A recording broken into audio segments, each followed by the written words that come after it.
Hey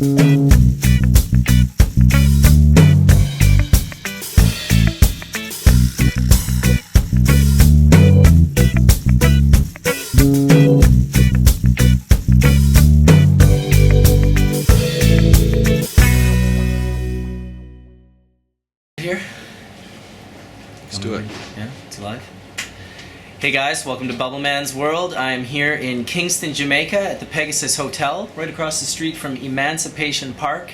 And I'm here with CRD, Cannabinoid Research and Development, for the Scientific Review, which is SRC, here out of Kingston, Jamaica.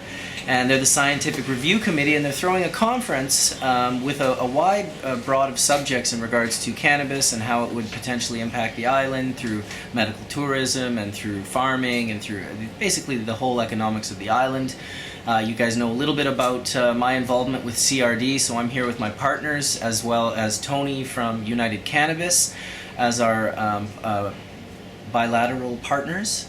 And yeah, we're excited. Tony's going to be on a panel, so I'm going to make sure I film that. And there's some other great speakers. Dr. William Courtney's in the house, and for those of you that don't remember Dr. William Courtney, he was the doctor from some time ago now, several years ago, that had the young patient that was about 8 months old who had the large tumor in her head splitting the hemispheres of her brain, and they used cannabis oil and juicing to literally shrink the tumor out of existence and save her life from that. So he's going to be here speaking. And a whole wide variety of other people are going to be speaking. I believe Archibald Bishop is going to be opening it up. Dr. Henry Lowe is also speaking, I believe, from and Dr. Watson from SRC. So I'll make sure I catch all this on video, and right now we're actually going to head down and check out our booth, the United Cannabis and CRD booth. So why don't you come check it out with us?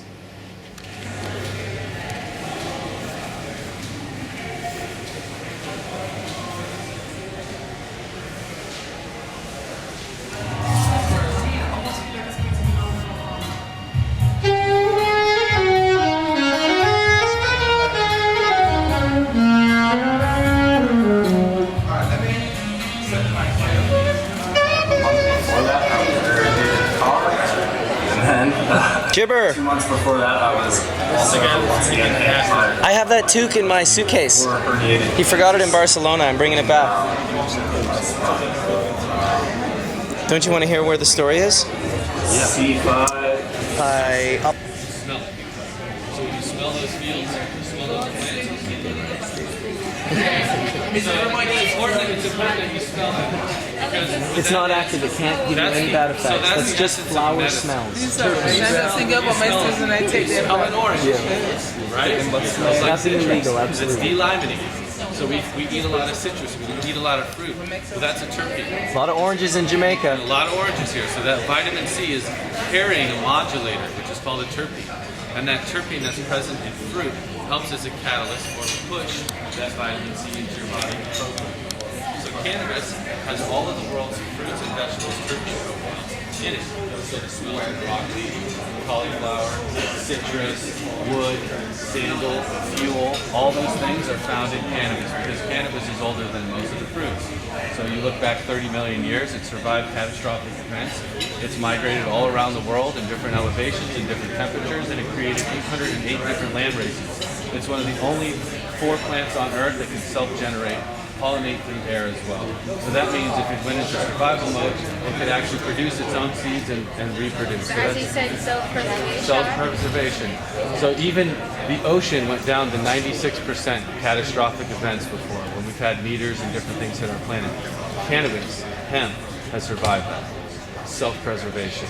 So there's a Hey guys, self-preservation. Bubble Man here. I am now in the main conference hall of where the speakers will be speaking. They've got the table set up, and they've got some great banners, green, gold, the conference, medical ganja, and other natural products. And then they have the SRC, Scientific Research Council. This is their 3rd biannual conference on science and technology.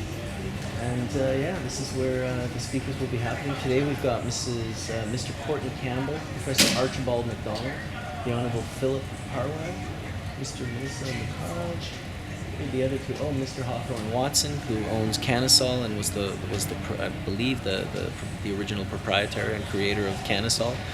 patient using cannabinoids for glaucoma for the release of ocular pressure. So all in all, it looks like it's going to be a pretty good event. I'll make sure I try to capture as much of the speakers as possible and walk you guys through it. Maybe do a couple of interviews with some different groups. Benefits to our island. Now,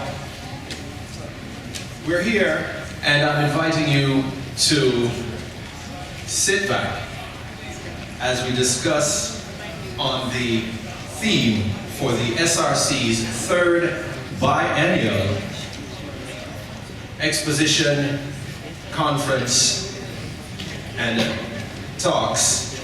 This year's theme being Green Gold, Medicinal Ganja, and other natural products, a potential source of wealth. Now, for too long, the word ganja has not been mentioned publicly without the connotations to it. Right now, we're dispelling those myths.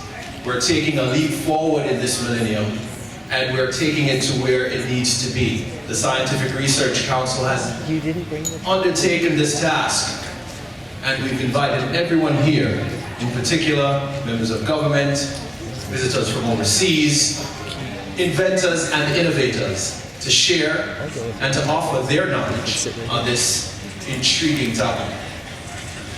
So, without further ado, let's begin.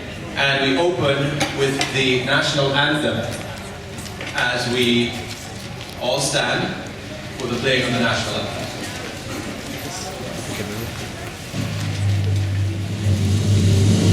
Imagine if at least I used those.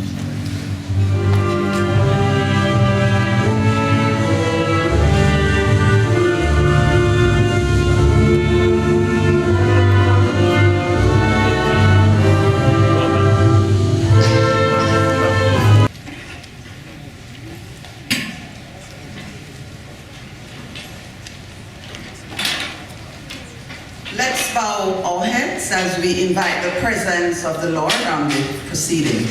This gathering of great minds once again. Lord, we thank you that you have given us the earth and all that there is, and all that we need, Lord, is right here. So, Lord, we just thank you as we seek during these few days to study some of the wonderful gifts you have given us. Help that out of this conference will come some great decisions that will take this country forward economically. Lord, we are seeking, we are searching for your guidance. And help our policymakers as they ponder what to do, Lord. Guide them that the right decisions will be made, that your people will prosper. So Lord, just bless this evening, bless all that will be said and done here. And we give you thanks for Christ's sake. Amen. Thank you, Ms. Dietrich. At this time, ladies and gentlemen, once again, I'd like to welcome members of the media, welcome our visiting minds, and we move straight into what will be certainly an intriguing delivery of greetings from the Honorable Philip Paulwell, Minister of Science, Technology, Energy, and Mining.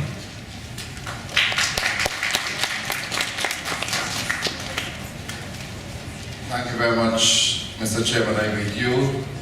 I greet our distinguished presenter this evening in the form of the principal of our university campus, Professor MacDonald, Chairman of the SRC board, other members of the board present, members of the NCSD, members of the private and public sectors. Ladies and gentlemen, good evening. Good evening. Good evening. Well, I thought about the hand clap just now, and I thought I would be a little bit more popular than that, especially because, and I know the foreigners who are with us won't appreciate this, but I did give assent to the use of the term green gold. Green. right? Okay. It's been a long day. I thought that, I could have put orange. So I am colorblind in relation to the topic. And I'm sure you will all forgive me because I just stepped out of cabinet and will return in a moment to continue the business of the state. But of course, this is such a tremendous program that we are embarked on, not for the first time, but certainly as we celebrate Science and Technology Innovation Month. Well, I think it is very significant that the government, the SRC, is sponsoring this discussion. It is true that the word Ganja used to be one that the government would stay very far from. But the time has come. In fact, many of you will agree with me that the time has come long ago and we are really catching up. Now, the energy inside is very, very low now.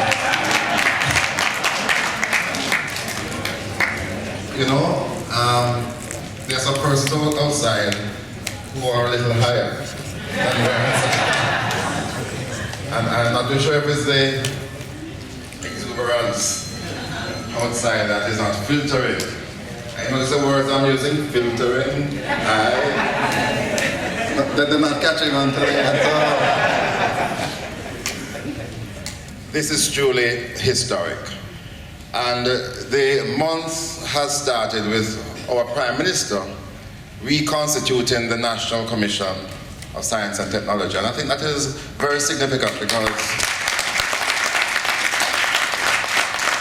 for a number of years the Commission was in the doldrums, wasn't meeting, and we have now enabled a fine grouping of stakeholders representing government, academia, the private sector, coming together to recognize that without science and technology and the big I, what is the big I? Innovation. Then all the talk about growth, about come 2017 to be able to walk away from the IMF because we are growing, because jobs are being created, then all of that will come to naught. And that we now need to become totally preoccupied with growth. And I'm so pleased that in her first statement to the Council, she presented on nutraceuticals, or cultural industries, and the Jamaican brand. The Jamaican brand.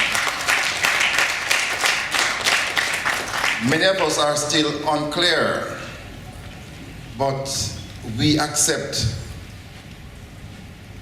as gospel because it has been proven. There is something in our flavors. There is something about our herbs. If you prefer herbs. There is something about where we are located, perhaps, something in the soil. So regardless of the lost opportunities we've had with Ganja, Jamaica has a famous brand. And that brand will outstrip, forgive me the foreigners who are here, but it will outstrip Colorado, can't come near our brand, and all those other states that are now, through their internal democracy, recognizing the value of this crop. And we will not be left behind anymore. I'm very glad that I'm the Minister of Science. technology and innovation. Because I think the time has come, and you know, I take risks. That's the only way we're going to get this country to go. You win some, you lose some, but you have to do things. You have to do things. There is no way we are going to be able to move quickly as a country to secure this growth that we're aiming at if we don't go out and play some strokes. Those of you who are foreigners, you don't understand cricket, but we love to hit sixes when we can because it represents scoring. You can be in the wicket and be safe and be comfortable. When you go out there to play the runs, you're likely to lose your wicket, but sometimes luck, prayers, but the courage to go forward and to take the risk. And this, I think, is a risk. The staging of this discussion, but more importantly, moving rapidly now to ensure that the regulatory framework is in place and we no longer need to be looking for perfection. Let not perfection be the enemy of the good. Let us start something and we can build on it. And already we're seeing many models that we can look at. But there is going to be an inherent Jamaican model that we could export to the world. I'm talking about a model. Right. On Wednesday, we are going to be celebrating. We are going to be celebrating those members of our scientific community who have excelled. You know, there's nothing wrong with having awards function for the artists and the sports people. They deserve it. But why should we not be celebrating similarly the achievements of our scientists, our technologists? And so people ask me, so Minister, why you spend this money to celebrate? Why are you dressing up in black tie to come and to proclaim the success of our people? I have no apology for that. I think it's going to be those people and those of us who understand that until we start to add value to what we produce at a basic level, until we become totally consumed about outperforming the people in Colorado in this area, until we recognize that it's a global village and we can't exist in the comfort of a local market, but to understand that everything is everything and that we now have to compete with the world, and Jamaicans can when we are ready. I'm so pleased to see Dr. Henry Lowe here, Ganja. And again, first time we would hesitate to call the name. Professor McDonald chairs a committee, and he has already forgiven me for not remaining during his presentation because I could easily have written the speech. Well, minus the part where he criticizes government.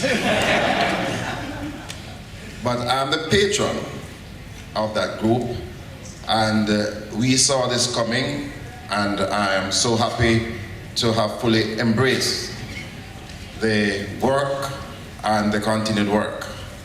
Let me say to everybody here, there is space for everybody. There is space for everybody. And we can't start this drive with people feeling that some will be left out and some will be able to go through the green gates. It is not going to be like that. There is space for those who are involved in agriculture. There is space for those who are involved in processing. There is space for those who are involved in marketing. There is space for those who will continue to do research and development so that every day we add value to what we're doing with Ganja. there is space for everybody. And as government, we want to signal that from very early. Thank you very much for your attentiveness. I came with a speech, but you don't really want a speech. That's not the energy that I'm feeling. Can you imagine if I gave the speech? They'll be all asleep before I finish. Well, good to see you. I'll see some of you on Wednesday. Further in the month, we'll see you at Emancipation Park. We're going to take SNTI to the people of Jamaica, to our children, to the youth man on the corner, because there's a space in this portfolio, science, technology, and innovation, for everybody. This is all inclusive. We're going to leave out none. Thank you very much for being here.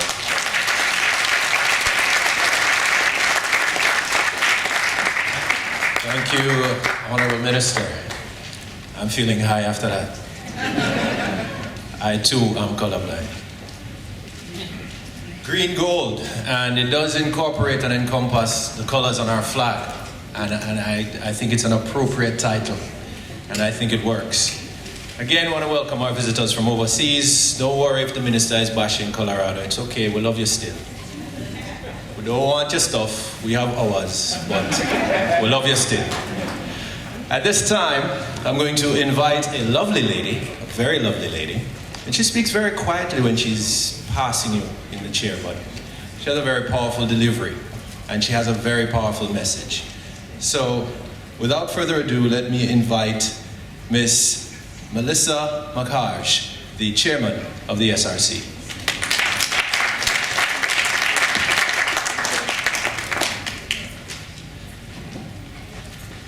Well, I have a speech prepared.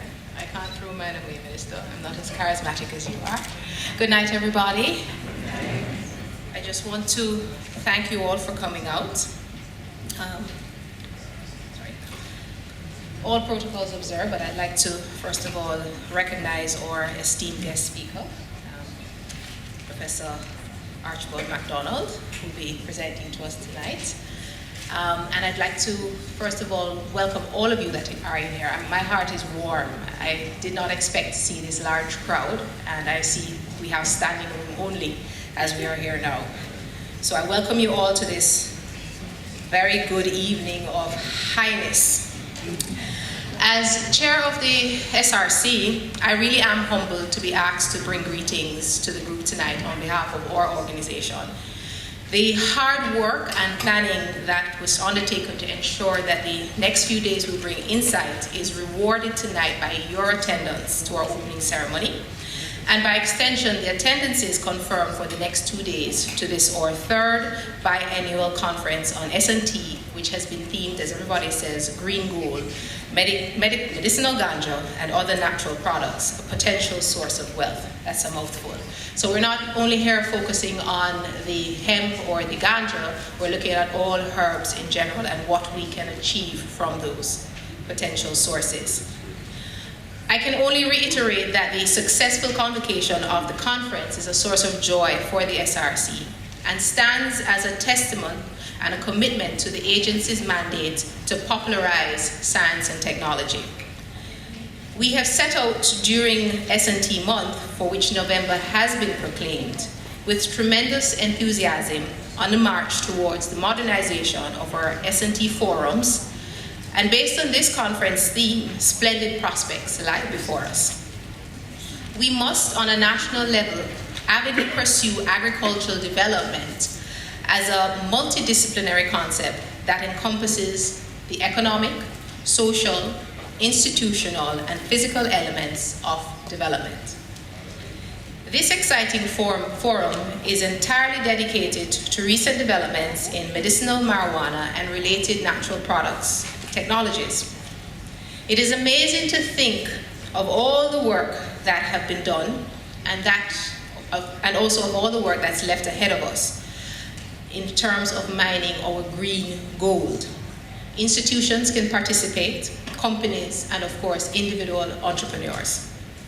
But the thrust that has been put in over the last few years stands as a testimony that these groups are prepared for the long haul, for success for our country, and also for their own business enterprises. And that is going to seed development for this country and others. The conference committee has put together a truly unique program that addresses the innovations being undertaken in the industry. For example, when you look at the program, you're looking at multiple areas in medicinal marijuana, which will be discussed, uses of raw cannabis, the cosmeceutical industry, and by extension, how to create wealth from all this research. We're going to cover a number of areas, and questions are encouraged during the next 2 days. Over the few days, the lineup of plenary presentations will be delivered by locally and internationally renowned experts in their areas of specialities, and it is anticipated that this conference will be a platform for sharing and discussing not only their ideas, but your own research with these key persons. Many of these topics are at the top of the innovation list, and we cannot stress that innovation must be seen as one of the main solutions for overcoming poverty. It is my earnest request that you make use of this time to explore ideas and concepts, listen with an ear tuned to seeing how you too can partake in this industry, and create those networking linkages that lead to the creative development of ideas beyond the phase of just discussion, but instead translating those into working prototypes to take to market. Last but not least, as I offer you greetings, I would like to thank our main sponsor. There are a number of sponsors, but this particular sponsor, Jamaica Broilers, without them we could not have had this conference, and they have graciously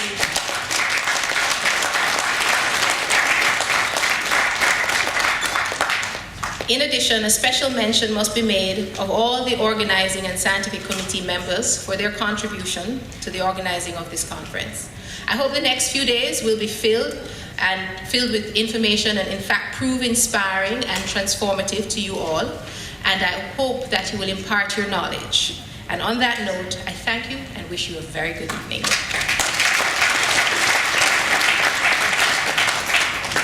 Thank you so much, Ms. Makaj.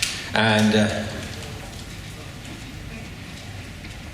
coming on the heels of that, we bid adieu to our minister. All right. Remember, you're on the orange side when you go back to Parliament. All right, at this time, we're going to get the overview of the conference and exposition for this year. Now, just so that we don't confuse it, and for those of you who may not know, it's said to be the third biennial, but what it actually means is that since 2008, it has become a biennial event. But the conference has actually been going on since 1987. So when we say third, it don't mean that it's in its infancy and it's just starting. It means that they just changed the rotation a little bit so that they do it every 2 years, so they have more money to spend and give us food when we come, like, sit down at the Pegasus and eat. But it has been going on for quite some time, and it shows its strength in the fact that it continues to grow. So we're looking forward to more things, and just so that we understand what's happening for this conference, the overview will be delivered by Mr. Hawthorne Watson, the Acting Executive Director of the SRC.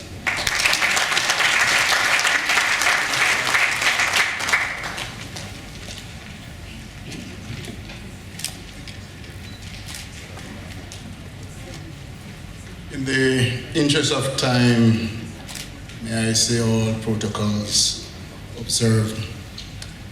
Firstly, I think I would want to put the theme of the conference in some sort of context. And in that regard, I'm very proud to note that this little rock of ours called Jamaica ranks 5th in plant biodiversity among island states through the world. I think Jamaica deserves a round of applause.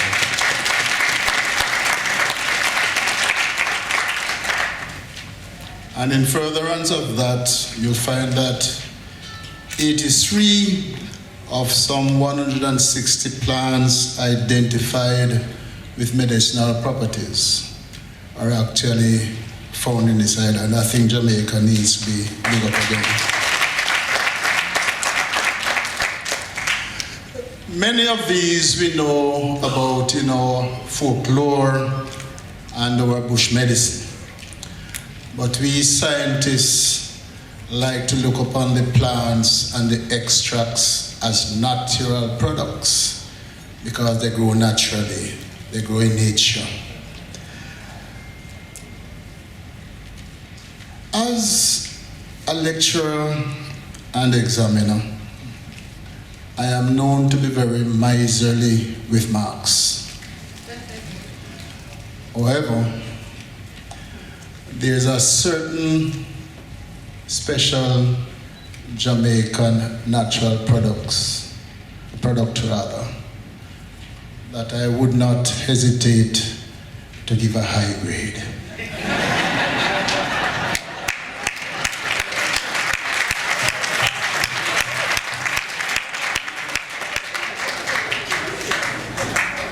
And especially when you consider the groundswell of interest by several nations in varieties which are not nearly as good, and take into account Sanjay Gupta's experience on his own road to Damascus, where he was converted to radical Ganjaism. Hence the theme, green gold, medicinal ganja and other natural products, a potential source of wealth. We didn't add for Jamaica, but we really mean for Jamaica and in fact the wider Caribbean. So here we are tonight to kickstart the engagement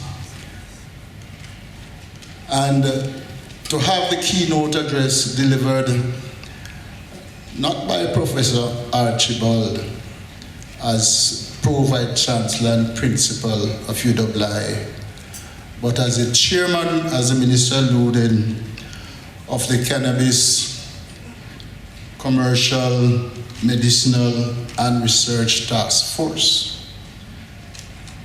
And to prepare us for when the tire hits the road tomorrow, day one. Day one will focus on research, policy, and legislation. It begins with a plenary session by a gentleman well known in the scientific community, not for potential wealth, but for real wealth. A man who just last week launched some 7 products, Ganja products. I'm talking about Henry Lowe. Give him a round of applause. This is going to be followed by 3 sessions. Session 1, we'll look at the medicinal research on medicinal ganja in Jamaica and the Caribbean. And we are looking at the Caribbean because while we are slow pacing, others are catching up and passing us by. Needless to say that THC was characterized in 1963, but Jamaicans were in ganja from 1969, turning out new compounds, but we have let the ball slip. Session 2 will look at other natural products, because remember that ganja is a natural product. And session 3 will cover policy and legislation. And this is going to be important in light of government's announcement to decriminalize ganja. One of the papers is going to be on medicinal ganja, industrial hemp. What they are, they're not quite the same. We'll end the day with a robust panel discussion to be moderated by the effervescent Bevan Morrison, a member of the board of SRC. You're going to have 6 panelists coming from various perspectives, from the religious to the farming, to the technical, all over. But it presents an opportunity for you to ask questions and make comments and be interactive. The morning and the evening was the first day.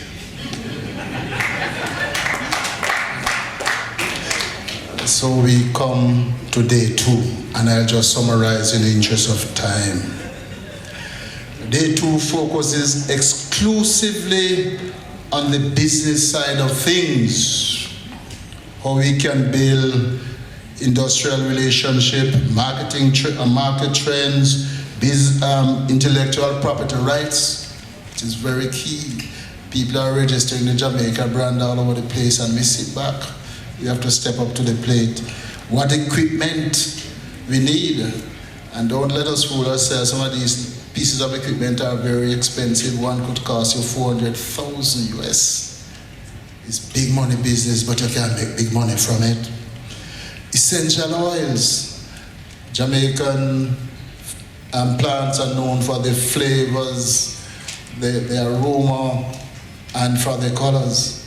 And essential oil is big business in Jamaica. There are several other presentations, and I note that we'll be having 5 contestants vying for the SRC Young Scientist Award and a place in history.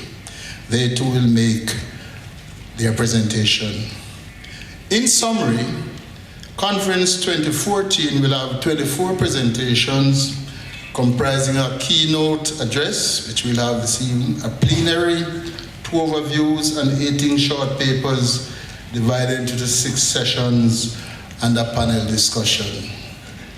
If you ask me what is my own take on the conference, I will say that it is the only forum in Jamaica where I believe we all can get legally high on Ganja information.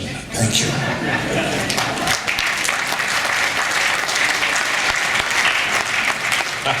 Very well said, Sir Watson.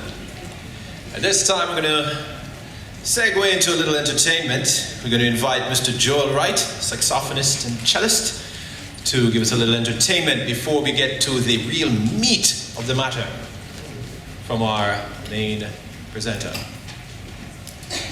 Good evening.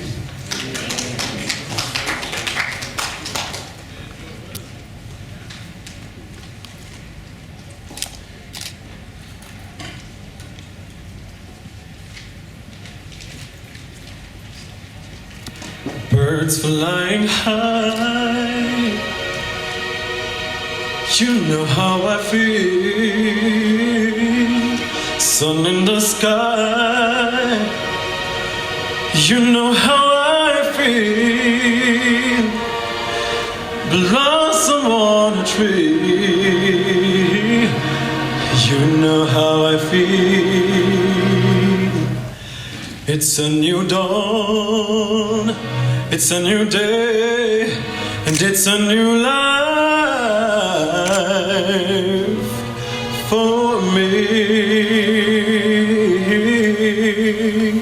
and I'm feeling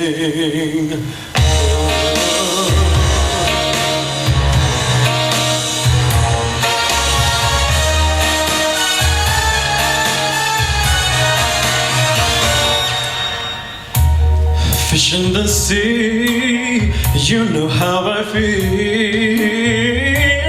River running free, you know how I feel. Blossom on a tree, you know how I feel. It's a new dawn, it's a new day, and it's a new life for me, and I'm feeling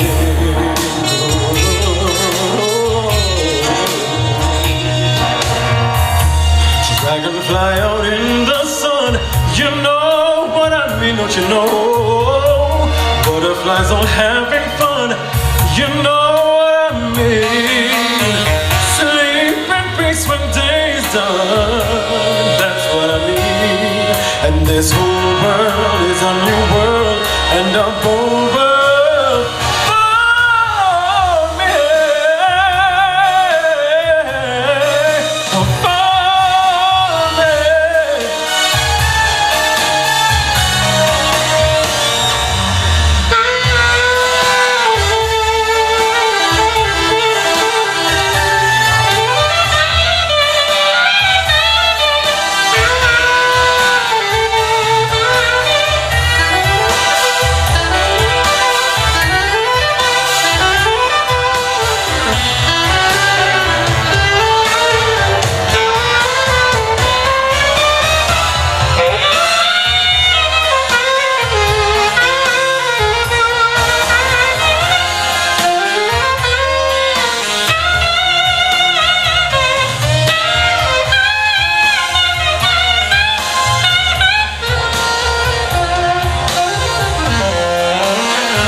performance there.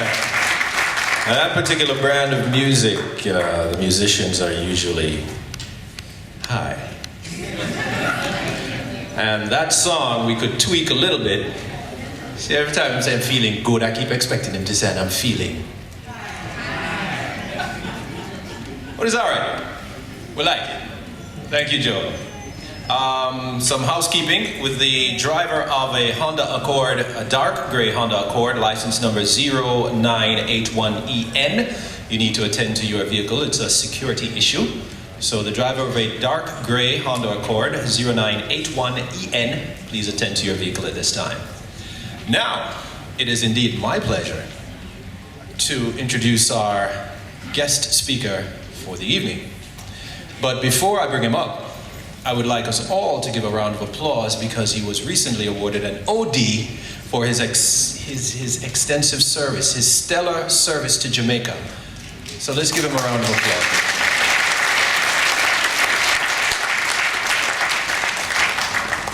So now there's only one thing for me to do, to mention and make welcome, ladies and gentlemen, our guest speaker for the evening, the principal of the UWI, chairman of the Cannabis Commercial and Medicinal Research Task Force. What a long title. Ladies and gentlemen, please welcome Professor Archibald MacDonald.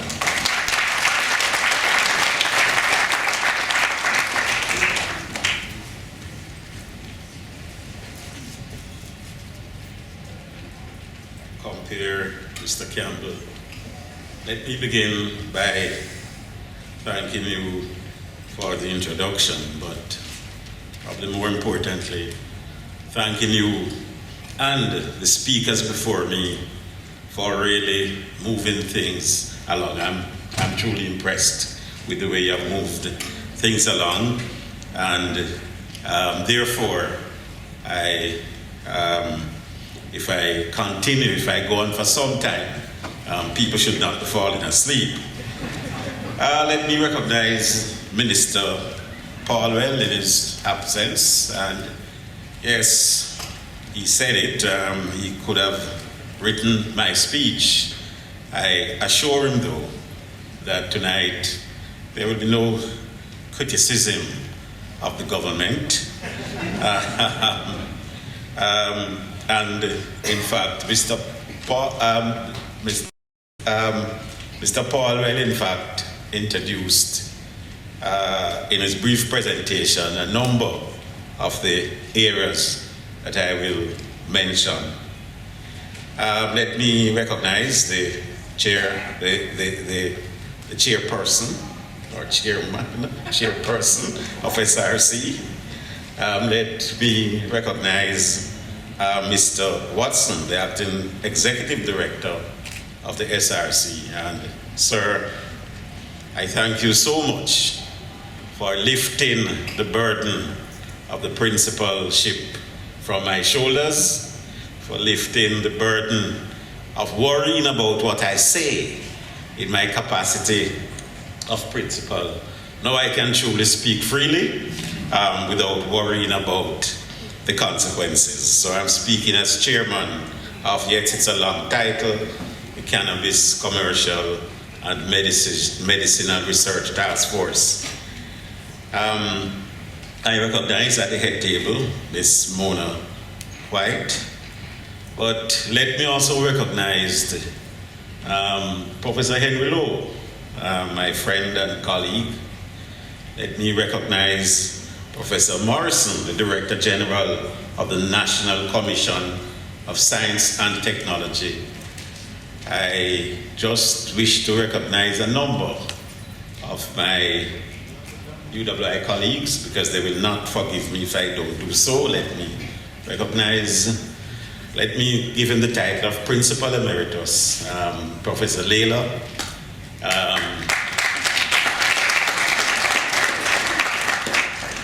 And let me also recognize members of the Diplomatic Corps. Let me recognize my partners and colleagues, especially those who are from overseas, from Canada, Colorado, and elsewhere. Let me welcome you to this conference. This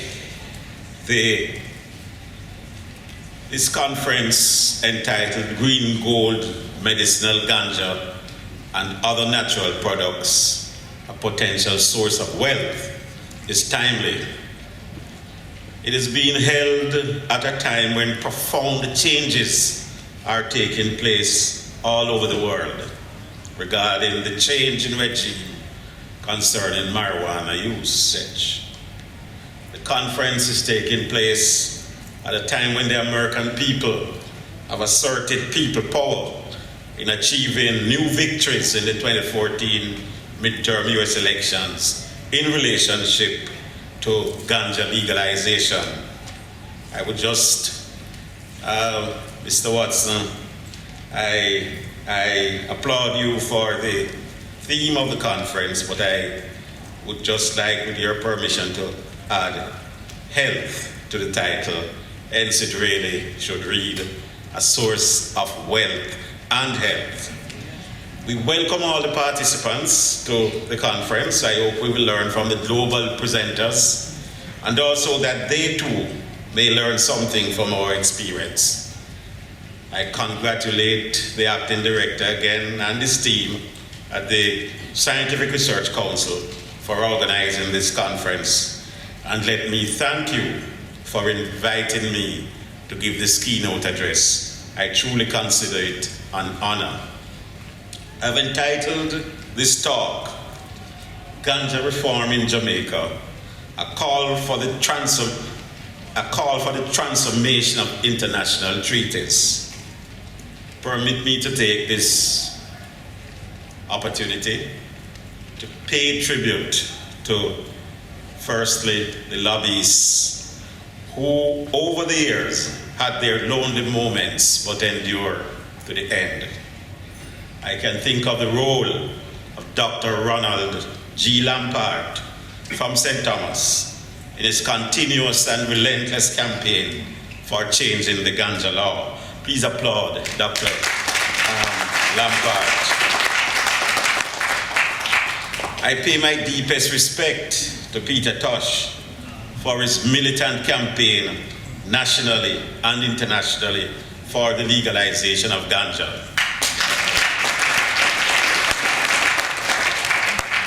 His tragic experiences with police brutality epitomize the general harshness of law enforcement against people from the lower class and members of the Rastafarian community. The ganja law of 1913 is just a year over 100 years old. This age alone suggests the urgency for change. We are in a different time and in a different setting.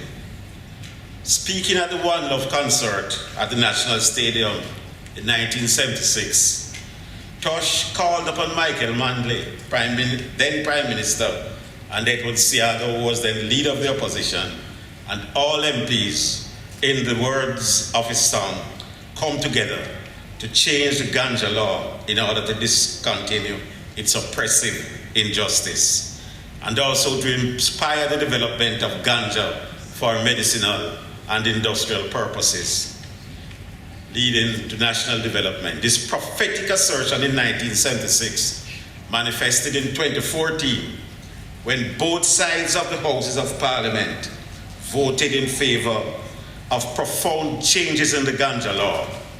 Ganja has become a unifying force in the land where political tribalism thrives. It is important to also pay tribute to the Honorable Mark Holding for his significant role as the architect of the new regime for ganja in Jamaica. However, the minister is not here, but he needs to look at the Jamaica Constabulary Act and the excessive power the police force hold in the war against ganja and its more brutal application against lower-class people in Jamaica. I would also like to pay tribute to the thousands of Jamaicans mainly from the lower class and the Rastafari community, who suffered the brunt of the injustice. I personally know many young men, some of them my relatives and friends, who were turned into criminals because they were found with a single ganja spliff. Before moving to the global setting, let me applaud all those, and there are many, who have played a part and are playing a role in the broad coalition working for the decriminalization and the development of a ganja industry in Jamaica. Let me too join the minister in applauding Professor Henry Lowe for launching Ganja and putting products on the market. That is innovation in action. Let us applaud him.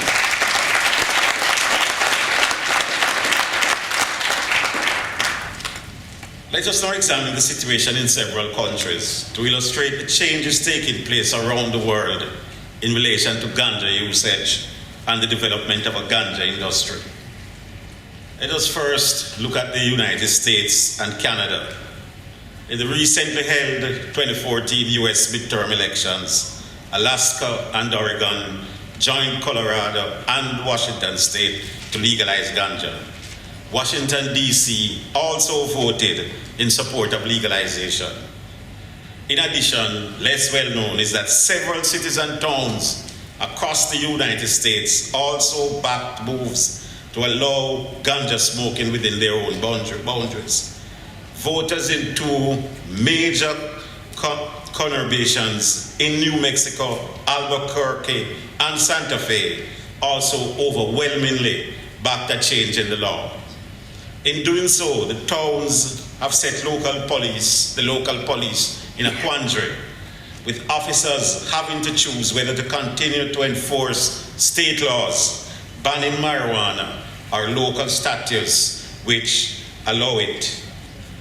The result is a patchwork situation, with police in some areas enforcing local ordinances and not arresting people with small amounts of ganja, and others still applying state bans.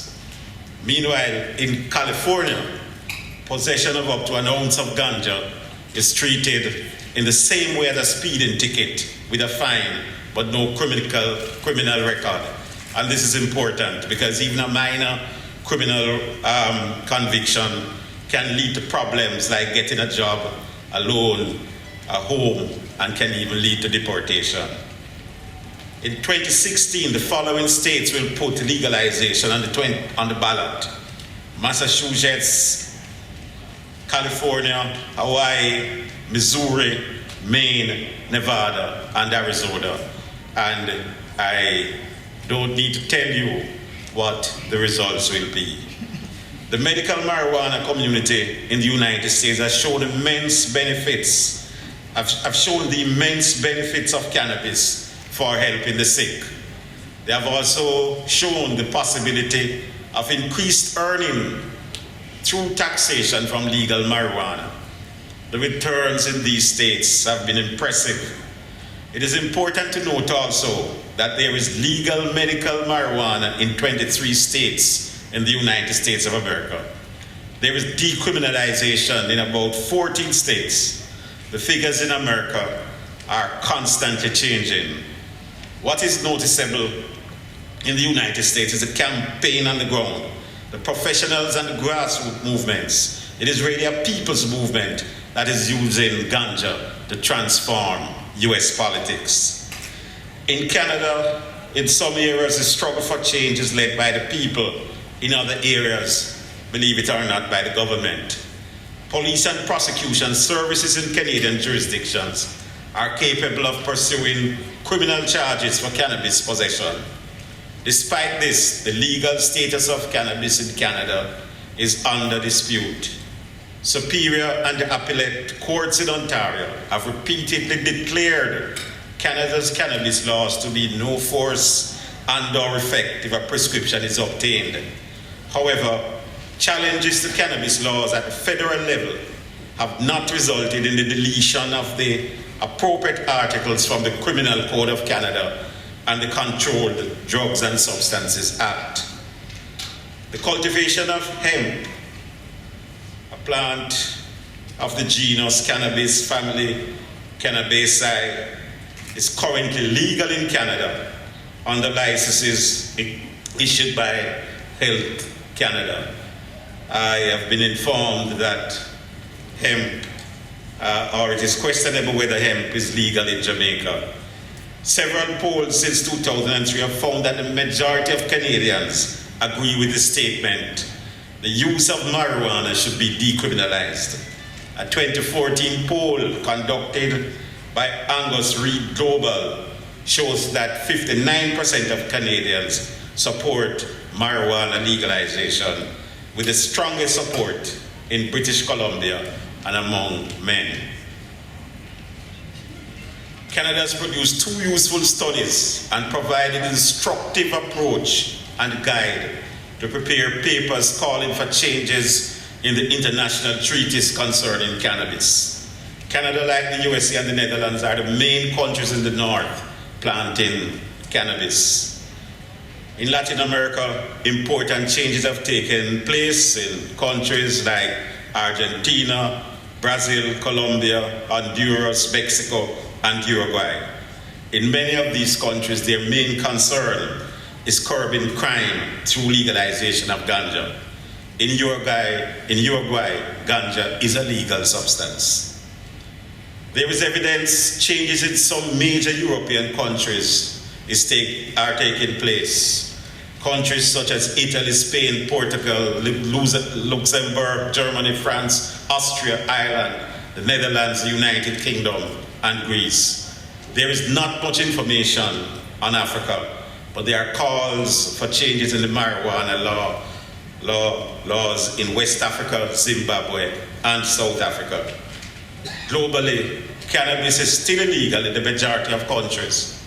However, many countries have decriminalized, allowing the possession of or growing of small quantities of ganja.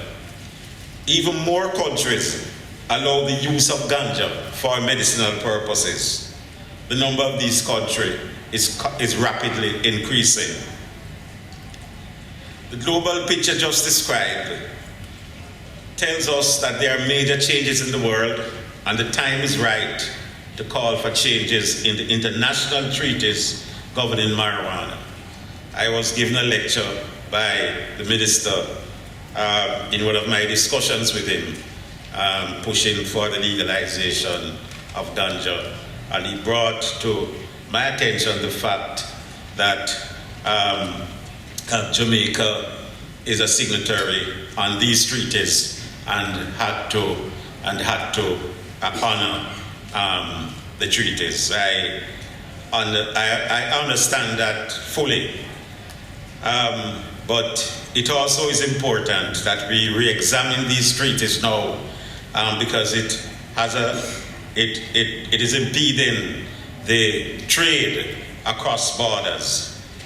On the basis of research, I think it is time for the ministers of foreign affairs, including our own minister here and the ministers in CARICOM, the ministers of foreign trade and international trade, the foreign affairs and international trade, to be contacted with a position paper for and about changes in the international treaties. Let me share with you some notes from the Canadian Special Senate Committee, which was established in 2002. The committee makes a charge for profound changes in the international legal environment. The political justification of the position is preceded by 3 important observations of the international treaties. Firstly, there is a major problem regarding definitions. The terms drugs, narcotics, and psychotropics are not defined in any way, except as a list of products included in the schedule. The arbitrary and inconsistent nature of the classification is another point of concern. Cannabis is included along with heroin and cocaine in Schedules 1 and 4 of the 1961 Convention which carries the most stringent controls. It is not even mentioned by name in the 1971 protocols, though THC is listed as a Schedule 1 psychotropic drug with mescaline and LSD. The concerns about the dangers of drugs and public health are not consistent regarding to the use of alcohol and tobacco. These are not controlled substances. According to the 2002 Canadian Senate report, we conclude, and I'm quoting, we conclude from these observations that the international regime for the control and prohibition of psychoactive substances beyond any moral or even racist roots it may initially had is first and foremost a system that reflects the geopolitics of North-South relations in the 20th century. Indeed, the strictest controls were placed on organic substances such as the cocoa bush, the poppy, and the cannabis plant, which often form part of the ancestral traditions of the countries where these plants originate, whereas the North's cultural products, alcohol and tobacco, were ignored, and the synthetic substances produced by the North's pharmaceutical industries were subject to regulation, not prohibition. The 1988 convention forced countries in the South to apply the force of that convention on their own people, and it is still being applied today.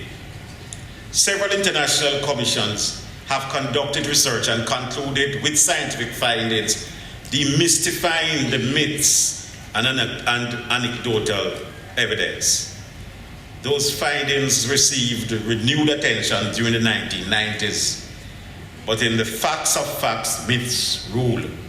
It is important to look at some of these works and their contribution to the debate. Let us look at the work of the Indian Hemp Commission in 1894, a most detailed and systematic study of marijuana. The commission took place in India from 1993 to 1994, looking at every aspect of cannabis use, about the history of the plant, the history of spiritual and medical uses, and a view of how the elite view the lower class citizens who smoke cannabis. The commission did not link cannabis smoking to any evil whatsoever. The report shows that the Indian elites view ganja as a drug for lower class Indian laborers. Ganja smoking was associated with work. Then there is the LaGuardia Committee report, 1939 to 1944. The New York Academy of Medicine established a committee composed of 8 physicians, a psychologist, and 4 New York City officials. The commission did not establish any relationship between marijuana smoking and crime and violence. It concluded that marijuana has no specific stimulant effect in regard to sexual desires, and that marijuana does not lead to the use of other drugs. Many smokers having a long history of cannabis use was examined by the researchers, who found, interestingly enough, that marijuana users were not of inferior intelligence to the general population, and that they suffered no mental or physical deterioration as a result of the use of the drug. And let me repeat, these findings are scientific findings. They don't represent, even they are not my opinion, although I agree with them. Let me declare that these are scientific findings. So let us look at the National Commission on Marijuana and Drug Abuse. This commission was established by the United States Congress and President Nixon under the chairmanship of Raymond Schaefer, a former governor of Pennsylvania. And its initial findings were published in 1972. According to this commission, there is little proven danger of the physical or psychological harm from the use of cannabis. And they also concluded that that the existing social and legal policy is out of proportion to the individual and social harm engendered by the drug. And I repeat, that study was commissioned by the United States Senate and sanctioned by the President Nixon at the time. But let me tell you about what is probably regarded by scholars as maybe the most important study on ganja. This research is a big secret. I don't know how many people know about it. The publication from this project is located right here at the UWI library, and we found it a few weeks ago, and it was really in very poor condition, and we have restored it. This study was conducted by Lambros Comitas and Vera Rubin of the Research Institute for the Study of Man out of New York. The research was conducted between 1970 to 1972, the era of Nixon's war against drugs. There was a thrust to conduct research in countries where there is chronic ganja smoking, and therefore, no surprise, Jamaica was selected. It was sponsored by the National Institute for Mental Health out of the USA. This was a multi-center study and included reputable universities from across the United States, such as the prestigious Ivy League University, Columbia University, and from the UK, Birmingham University. They collaborated with the University of the West Indies, and let me remind you, we're talking about 1970 to 1972, to examine the anthropological, medical, and psychological effects of users and non-users of cannabis. The subjects in the study ranged from age 23 to 53 years and were drawn from all sections of our society: farmers, fishermen, artisans, and the tradespeople. The report provides an extensive account of the Indian Hemp Commission. It refutes the charges of the so-called demotivation syndrome and low productivity among ganja users, and also found no evidence of cognitive impairment in users of cannabis. The researchers found no evidence that heavy use of cannabis results in permanent cognitive impairment. The report was handed over to our own Minister of Health in 1972, the Honorable Dr. Ken McNeil. The National Academy of Science report of 1982. This commission came at a time that may have been the turning point in the 1990s, leading to the renewal of pot politics in the United States. Over the past 40 years, marijuana has been accused of an array of antisocial effects, including increasing crime and violence, leading to heroin addiction, and destroying the work ethic of young people. This commission, the National Academy of Science report, concluded these charges have not been substantiated by the scientific evidence. The opponents of changes in marijuana laws are convincing in the spread of rumors. However, it is critical that the social concerns are addressed through an aggressive public education program. There are a number of questions which are asked. What is the risk of ganja smoking to public order, health, and safety? If ganja is legalized, will ganja use increase? I pause to say that anybody who truly believes that knows very little about Jamaica. I know Jamaica. I know every part of Jamaica. So let me leave it. I won't bother to answer it. And that ganja is a gateway drug. It is said that ganja is a gateway drug. And it's also said that smoking ganja leads to deviant behavior and increase in crime and violence. The fact is that the experience in places like Colorado is exactly the opposite. What are the effects on mental health and does it lead to insanity? What are the effects on memory and cognition? And what are the effects on sexual reproduction? What are the effects on motivation and academic work and work performance? Are ganja smokers underachievers and the lost generation?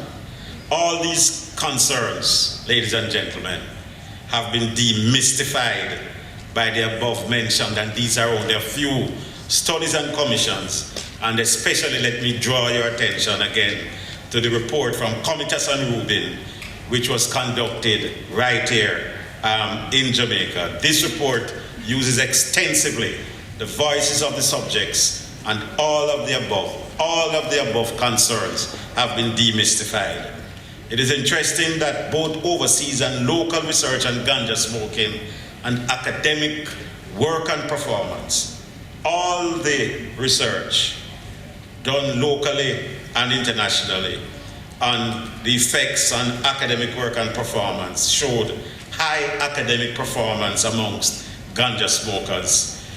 It is frightening in a positive way to hear that examining students in the United States of America and the results from the Comitas and Rubin study in Jamaica illustrate, believe it or not, that ganja smokers do better, in fact, they do exceptionally well, and these are not my words, academically. That is what the science shows, but let me caution that it is not desirable for underaged young people to think that it is good for them and their schoolwork. That is what the science shows. As I said before, let us replace rumors with the scientific facts. I'm a scientist.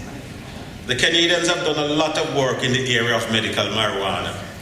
The Senate Special Committee was established 30 years after the Ledeen Commission. That is the Senate Committee in 2002 and the Ledeen Commission in 1972 on the non-medical use of drugs, studying some of the same issues from the early inquiry. The Commission suggests that the new policy on psychoactive substances must be structured around principles respecting the life, health, security, and the rights and freedoms of individuals. The major theme of the study are use of marijuana for therapeutic purposes, the national legislative context, and regulating the therapeutic use of cannabis. This report is a hallmark study in the call for medical marijuana. In the mid-19th century, the Western world, accustomed to hemp, rope, and cordage, discovered that the plant that produces hemp affords potential therapeutic and psychoactive properties. It was introduced by a British physician who had been working in India, where cannabis has been used in that country for thousands of years. It was not used in Western medicine until the third of the 20th century for the treatment of both organic complaints and mental illness. The medical use of cannabis was discouraged by the Marijuana Tax Act of 1937. The therapeutic uses of cannabis is well documented with scientific evidence. However, it is the politicians who are the barriers to approval of legislation, and I'm glad my friend is not here, to the approval of legislation to transform and reform ganja law. As early as 1982, Congressman, believe it or not, conservative Newt Gingrich wrote in the Journal of the American Medical Association, federal laws on medical marijuana were outdated, depriving thousands of glaucoma and cancer patients medical care. He continued to state that the hysteria about drug abuse has prevented a rational assessment of the therapeutic use of marijuana.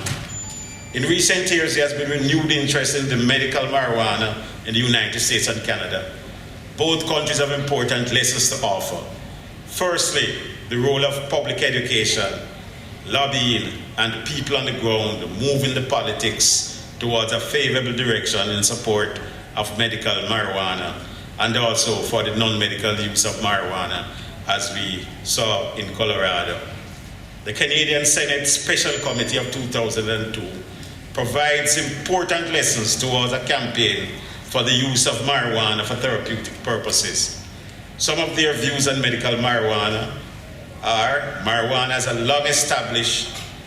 long been established as a non-dangerous drug, and that there are clear indications that marijuana has therapeutic uses, and this now is well known. Analgesics for chronic pain, antispasm for multiple sclerosis, anticonvulsive for epilepsy, antiemetic, especially for cancer patients on chemotherapy, is an appetite stimulant for cachexia, and the use in glaucoma is well known. Our own Professor Mandel West having produced Canasol. The study argues that the natural THC is far superior to the artificial version. It called upon Health Canada to lead research and implementation of new policies. The extent to which cannabis can serve humanity is almost without boundary. Let us examine the drug. It's used by chemotherapist patients, and those patients with illnesses associated with nausea and vomiting has proven to be very effective.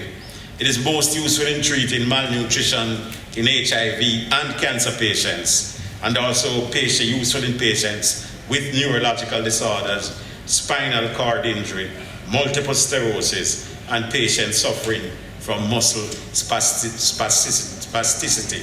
And much of these, some of you who watch CNN will see Sanjay Gupta, who's a reputable neurosurgeon. The Institute of Medicine published Marijuana and Medicine in 1999. This book provides a useful guide on this topic, and I recommend it to you. Marijuana and Medicine in 1999, published by the Institute of Medicine. It provides details of the use of marijuana to treat movement disorder, dystonia, Huntington's disease, Parkinson's disease, Tourette's syndrome. In the case of epilepsy, a study shows that men who use marijuana at fewer first-time seizures than those who did not. There are increasing clinical trials with cannabidiol in epileptics showing a reduction in seizures in patients, and I don't need to dwell on that. That is well known. Also discussed by Sanjay Gupta on CNN. Cannabinoids are important in treating Alzheimer's disease as well as glaucoma.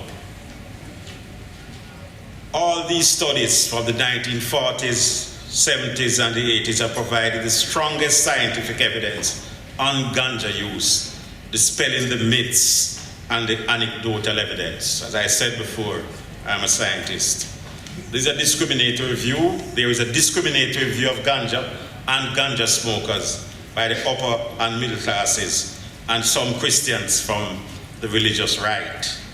They hold on to the view that ganja smoking is psychologically and physically damaging, that it is a precipitant for violence and antisocial behavior as well as revolutionary acts.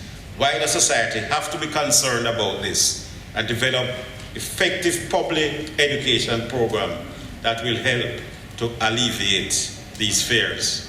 We have to seize the opportunity and use the popularity of this ganja issue to deal with matters concerning the wider Jamaican society. And let me tell you that as chairman of the task force, the long name, as chairman, I am amazed by the broad coalition which we have managed to put together.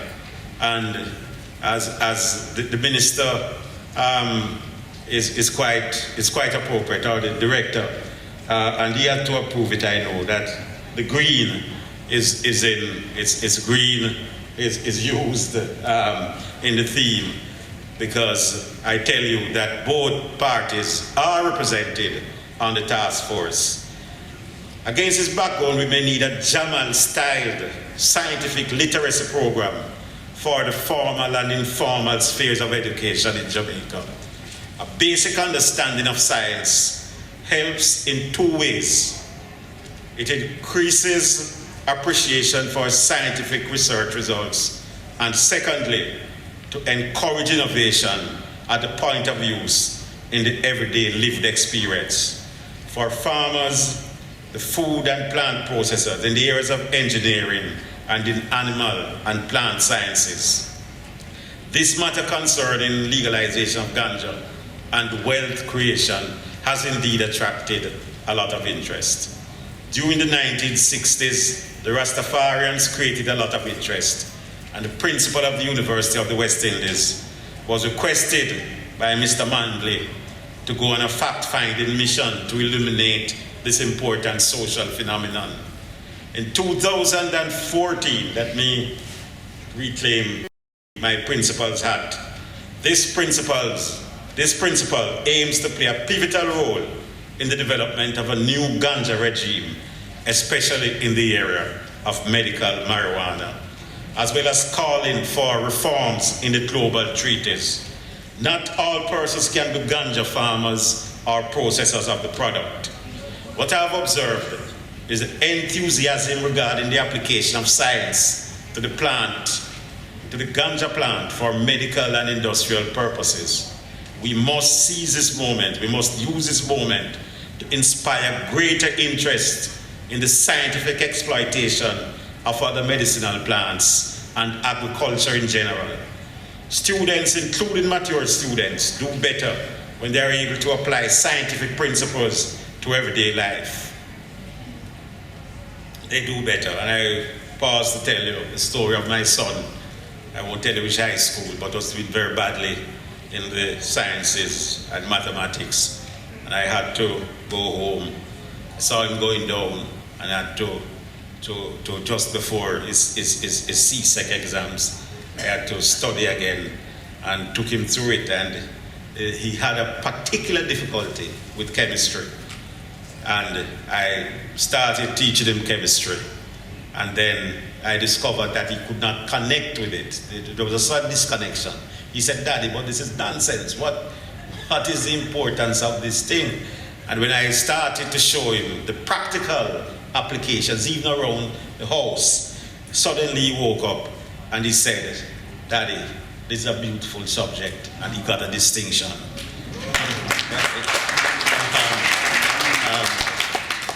Let me tell you that we need a plan. We must think about the wider society with a view to encourage what may evolve into a long-awaited scientific revolution in Jamaica.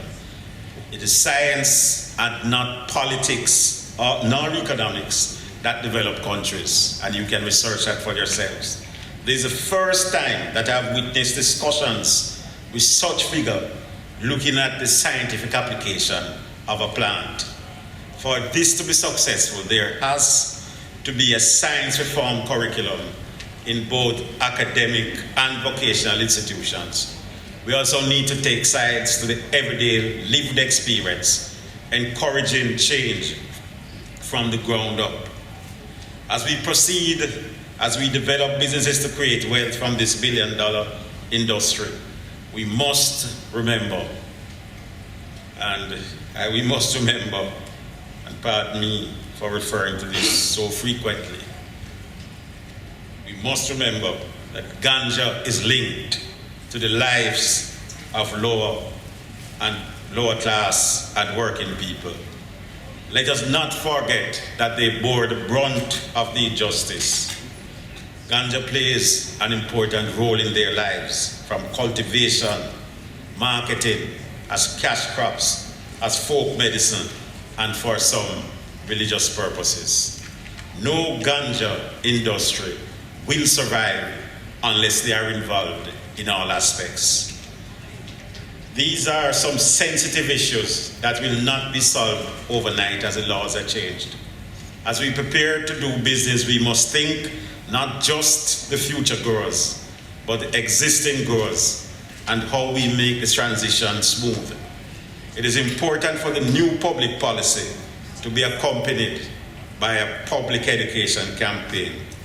In closing, ladies and gentlemen, the scientific evidence is overwhelming even as we move to do more clinical trials. The scientific evidence is overwhelming, even as we move to do more clinical trials. Ganja must be regarded as a medicine and not as a dangerous drug. Let us replace myths and anecdotes with scientific facts. And the chairman of the council is here. In order to do business across borders, we must call for reforms in international treaties. Let us call on governments, including our own government, and also the governments in CARICOM, to use diplomatic channels to start the work to get these treaties and conventions amended. I repeat, let us seize the moment.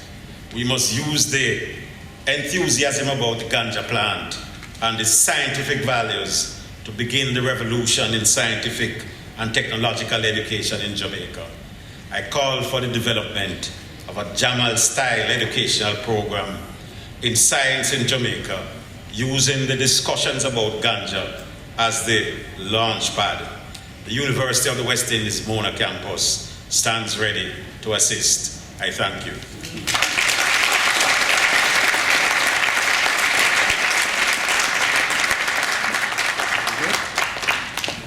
Let me say, Prof, I've done my own research too. And I have some facts. But we won't get into that right here. I actually want to be included in any more studies you have as well. Just so you know. Ladies and gentlemen, we're going to ask you not to leave. We're going to ask you not to leave just yet.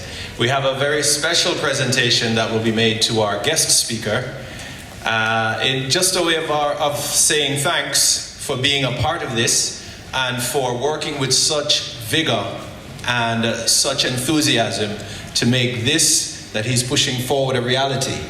Ladies and gentlemen, on behalf of the SRC and of course of all of us, we're going to ask Ms. Rosalind Fisher to make a presentation to Professor Archibald. Mike down.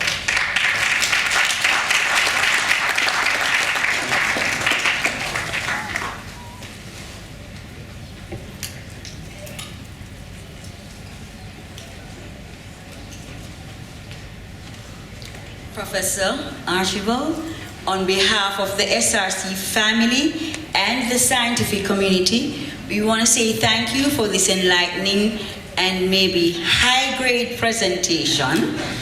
And this is just a token of our appreciation, and we say thank you.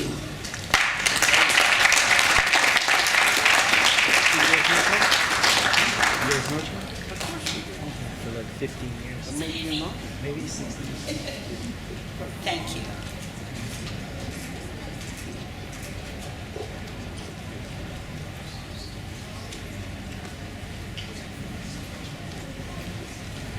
Thank you so much, Ms. Fisher. And of course, the proceedings are not quite over yet. We have one more formality to do, which I'm going to invite you to be a little patient. Let me make some announcements. And just to remind you that coming up in the next 2 days, tomorrow's conference will have with it a panel discussion. And of course, the guest speaker and the persons on the panel will be introduced to you in all the literature that exists. But it's going to be very exciting come tomorrow and Wednesday when we have the presentation of the Scientific Research Council Awards for Innovation and Inventors. At this time, I want to invite to the podium to do her very, very, very, very special task. It's a wonderful lady. Had the pleasure of meeting her just today. Feel like I know her forever. I'm going to invite to do the vote of thanks Miss Mona White, the manager. Mrs. I beg your pardon. You see, I'm looking to try and squeeze.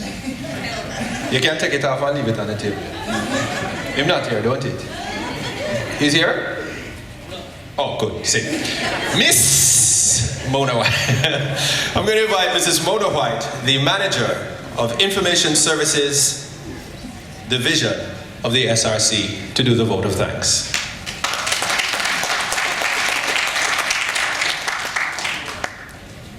Thank you, Mr. Campbell. I know you're all anxious to go over there to see the exhibition. Most of you have been waiting to see that, so I'll be very brief. All protocols observed. Good evening, ladies and gentlemen. Good evening, ladies and gentlemen. Good. It gives me great pleasure to move the vote of thanks this evening on behalf of the SRC. Very special thanks to our guest speaker, Professor Archibald MacDonald, for his excellent presentation in taking us through the evolution of Ganja and around the world, looking at its development.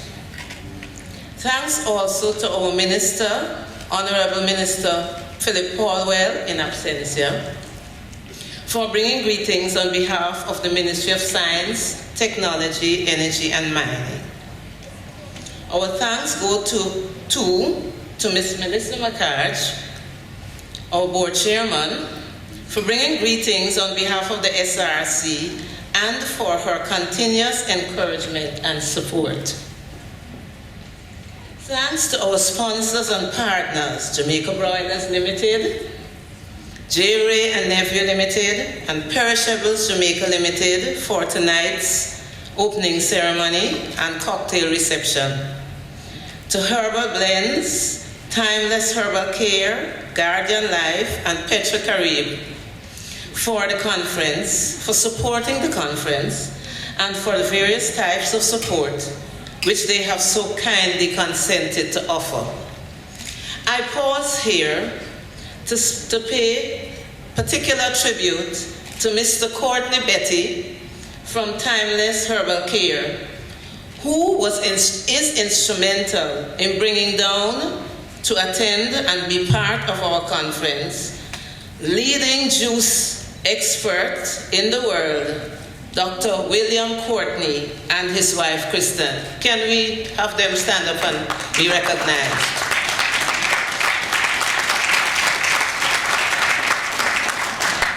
We also wish to recognize another visitor who is exhibiting with us from Steep Hill. Can you stand and be recognized as well?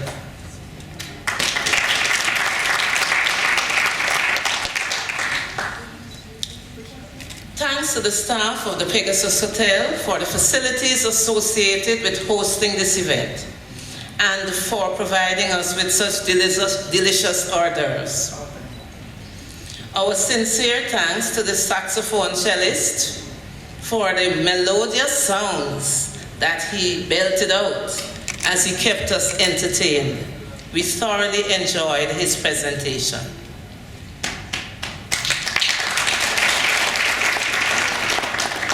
Thanks to the hard-working staff of the Scientific Research Council for your support. In particular, members of the Conference Planning Committee who worked alongside me and without whose input and efforts, this conference would not be what it is.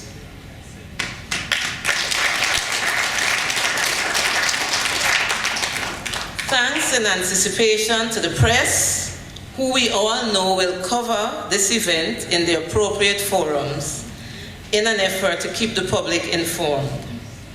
Thanks to our compere, Mr. Courtney Campbell, for guiding tonight's proceedings.